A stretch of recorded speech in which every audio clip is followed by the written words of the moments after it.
New outrage tonight over an event we reported on earlier this week. Mexican troops Sunday crossed into the United States and detained a U.S. Border Patrol agent at gunpoint. And now a U.S. congressman says the incident might not have occurred if the Bush administration implemented a law passed 2 years ago. Casey Wyan reports.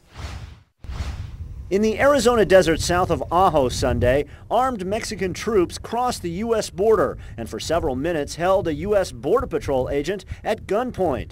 The Border Patrol says Mexican troops have crossed the U.S. border illegally 42 times this year and more than 300 times since 1996.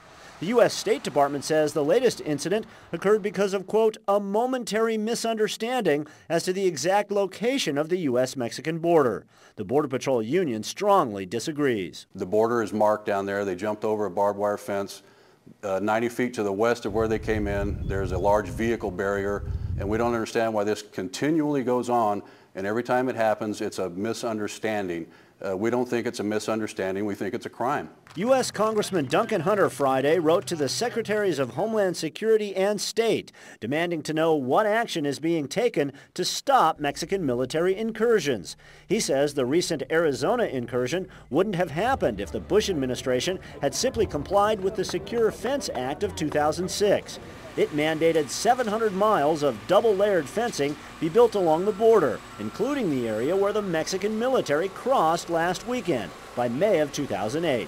Last year, the White House and Congress scaled back the fence construction plans to 370 miles by the end of this year. Unless you really build a border, you always leave plausible deniability for the other guys, for the people on the south side of the border, including elements of the Mexican military that assist the drug trade, to come across and claim that they simply made a mistake. The Mexican embassy says in a statement, law enforcement operations have led from time to time to innocent incursions by both U.S. and Mexican law enforcement personnel and military units into the territory of both nations.